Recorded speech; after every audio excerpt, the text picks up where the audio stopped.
Euzu billahi mineşşeytanirracim. Bismillahirrahmanirrahim. Esselamu aleyküm ve rahmetullahi ve berekatuh. Muhterem Müslüman kardeşler. Bugünkü günde Allah'a şükür köpkene kişiler, hatta menä şu bizning Rossiyada tatar kişileri, Müslüman kişileri yaşlarına da qarap durmasan tarmaça bala tabalar. Şundan da bala tabu tire yakta, kurşu kulende bilgen kişiler arasında bik keng taraldı. Hatta yaşları ulğaygan kişiler de kichkine bebi alıp qaytırga mümkinler. Elek bana seyirsenip qarasalar, hazır indi şundan da bu gadatiye birge eylenip bara. İsim qoşqan vaqtda da mesela biz görəbiz, ılısı bilen kişisinin arasında yaş ayırmaları 10-15 hatta 20 yaşta bulurga mümkün. 90-cı yıllarda nişiktir indi bala tabını kişi ikinci planga koya idi. Hatta bitilney bala bulmasa da hazırki zamanda kerek tügül indi ol dip uylap bergen kişiler de var idi. Əsəbi çirindən qalğan gadet boyunca kişi iki bala kerek dip eytəydi. Bir kız, bir malay. Lakin derislikte qarasak əgər də iki bala bilen gene kişilərinin kimuğun toqatıp bulmuy. Kişilərinin sanı kimimesine için kiminde 3 bala kerek iken. Artsın için elbette indi ol 4-5 bulurga tiyiş. Şulay itip bala tabuçular ortaça kim degende 3 bala tabırga tiyişler. Bizning halkımız da eydi. Bir bala yok bala, 2 bala yartı bala, 3 bala, 1 baladı. Bugün indi biz zor süs küterip tege bik akıllı dünyanı bilgen kişi kibik tabu bilengine tügel üstürürge de kerek bitalanı zamanalar ağır, akça jitmi, tegelay bulay dip şulay terip siyaşırga yaratabız. Bik küp dünya körgen kişi kibik. Şul vaqtda benim көз aldıma kelip basa, şuşu soğuştan soңгы yılgı bizning apalarыбыз özlerinin şuşu soğuştan qaytkan irleri bilen köpleri alarның invalid da bulgan, şula itip 8'er 10'şar balalar üstürgenler hem elbette korkmaganlar dünya ağırlığından. Belki alar şuşu dünyanın baş kayağın bilgenlerdir, hikmetleri kübrek bulgandır, sabırlıkları kişilerek bulgandır, tevekkelligi Allah Teala'ga ışanulары kübrek bulgandır. Indi bugünkü zamanda indi biz tuygança aşamayız hazır. Tuygandan soň aşıtırgan zamanda bala üstürü ağır dip uturu bik akıllı yiz bilen bu derislikke büyük toru kelmesi idi. Şuna göre Allah'a şükür, kişilerinin köngül halati özgeru bilen indi Allah'a şanulары artu bilen, tevekkellikleri artu bilen, bunda meňa kalsa maddi halinin de elleni ayırması bir zor rolü yok. Bu şirakta näq bana şuşu tevekkellik hem Allah'a şanu zor rol oynuyor.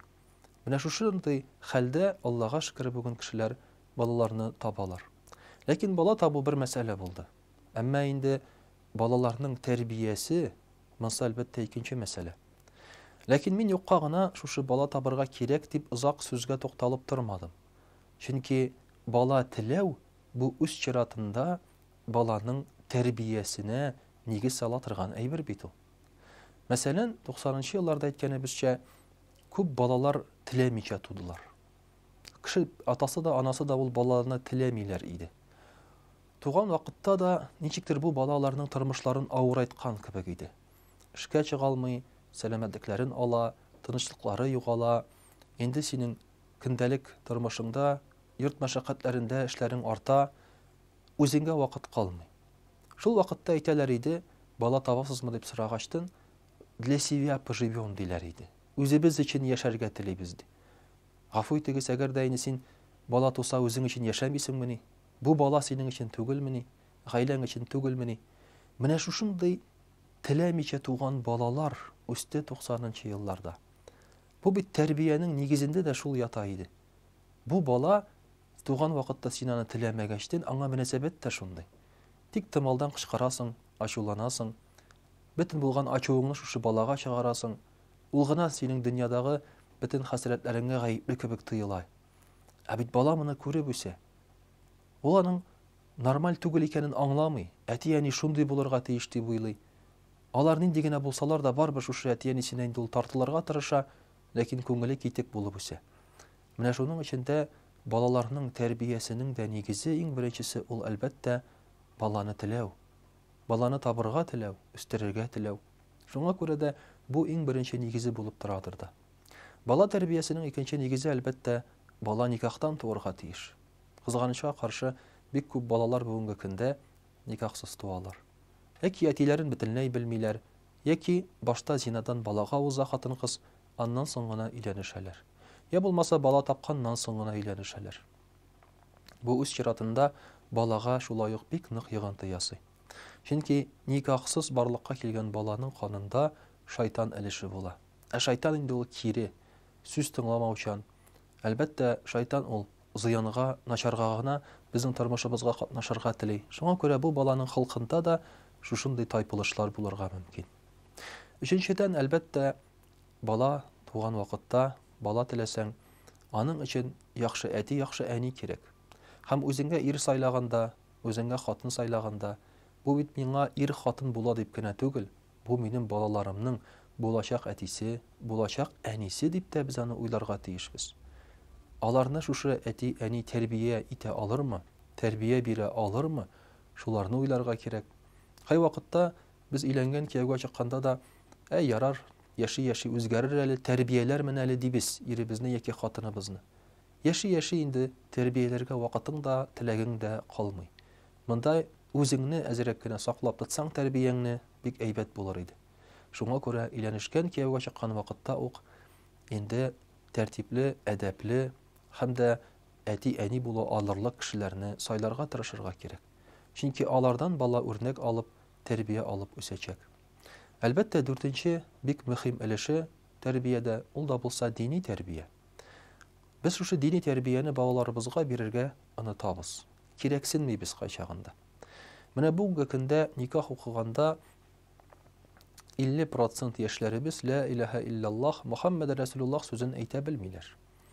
Никах укыганда гадәттә ул 20-30 яшьлек егетләр кызларга укыла инде. Бу яшьләр алар, әлбәттә. Ләкин ла илаһа илляллаһ сүзен әйтә белмиләр. Калган 50%-ның яртысы никах алдыннан гына ирәнгән сүзләр булырга мөмкин бу. Димәк, бу балаларга дини тәрбия бирелмәгән. Диннең асылы аңлатылмаган. Алардан нәрсә өмет итәсең? Алар никахта утырган вакытта да бу никахның нәрсәгә кирәк икәнен аңламыйлар. Алар бит никахка кадәр дә инде яклап караган, үбешеп караган, кочаклашып караган, никах аларның тормышында нәрсә үзгәртәсең? Менә бу дини тәрбиянең булмавы чагыла шушы әйберләрдә.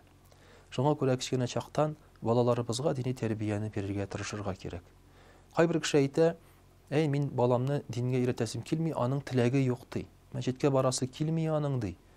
Кичкенә чакта баланың бер әйбергә теләге юк, бигрәк тә кирәкле әйберләргә. Укырга теләге юк, ашарга теләге юк, дару кабул итәргә теләге юк, дәрес әзерләргә теләге юк. Без бит аңа теләк белән генә үстермибез. Кирәк дип үстерәбез. Менә бу очракта инде динебезне дә без балага кирәк дип аңлатып үстерергә тиешбез.